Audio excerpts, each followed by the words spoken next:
Welcome to Keon's Cafe and Beyond. Today I'm going to show you how to make saffron rice, known as Kateh Zafarooni.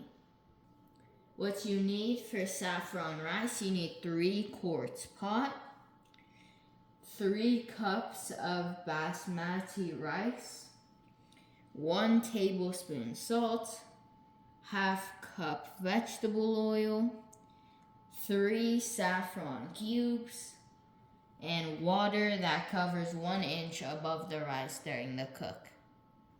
So now our first step is to wash the rice. So we're going to pour some cold water in, not hot water. Cold water in to it. And then we're just going to mix it around.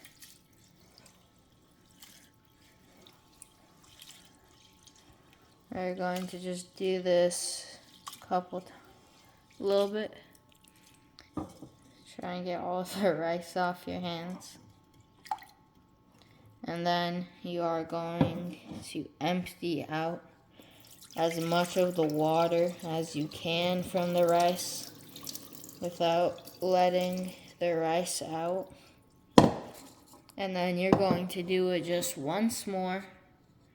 You're going to pour in water.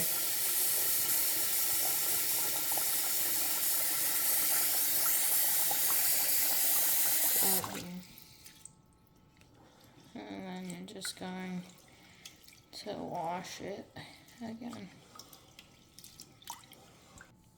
So now we have washed it 3 times, or I have washed it 3 times. Now you're going to pour water about 1 inch above the rice. So, and how you tell that is you place your finger, this is not enough.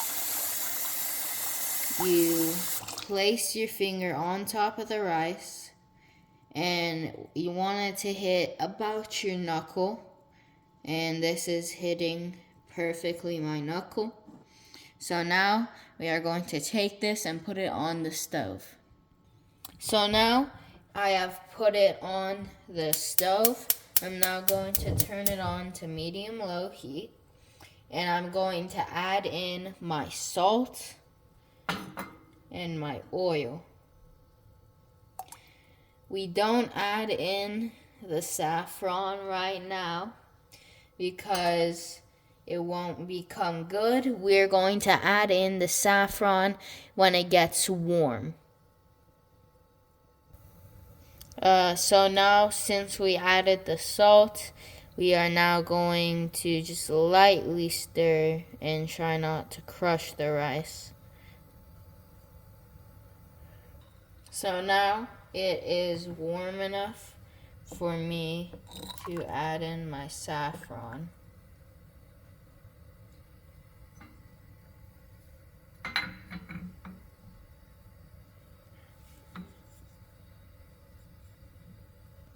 So now we are just going to leave the pot open with no lid until one side of the rice will come out of the pot. It doesn't matter exactly which side, it'll come out eventually.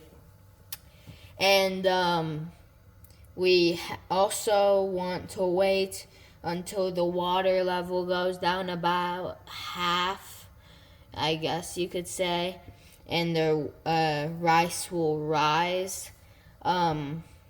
Most of the water will be absorbed by the rice, and some of it will be evaporated, but we're going to wait until that happens. And now, as you can see, this is what it looks like when it's ready. The rice has absorbed most of the water.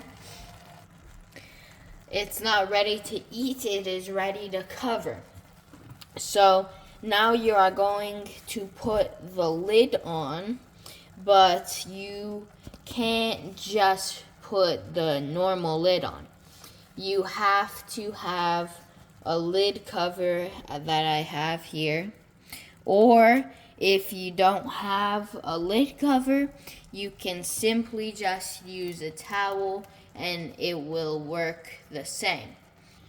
We are trying to steam it, which is why we're putting a lid cover on.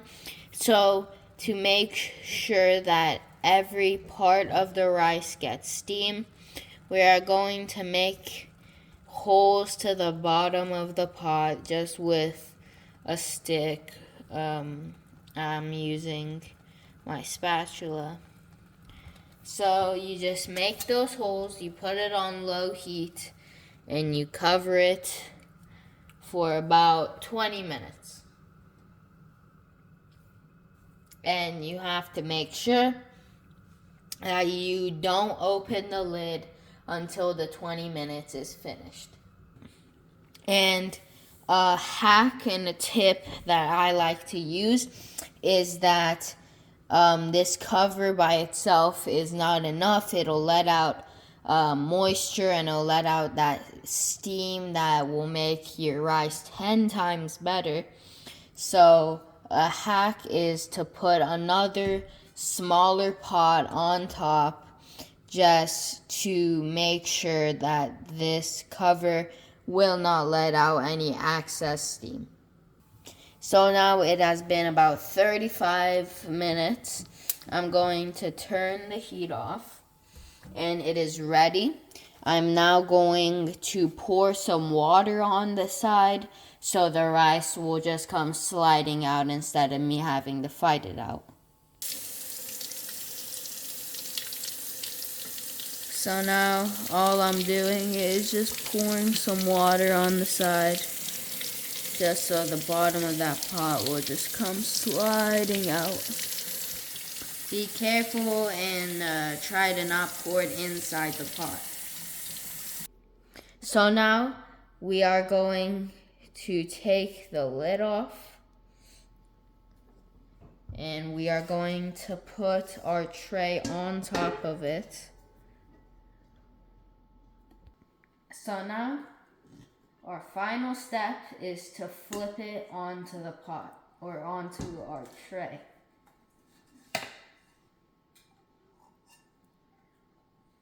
That's what we're looking for. Not bad crust. The inside will be really nice and fluffy rice. And this ain't bad. If you like this video, subscribe, put a like, and if you have any comments or recommendations, put them in the comment section down below.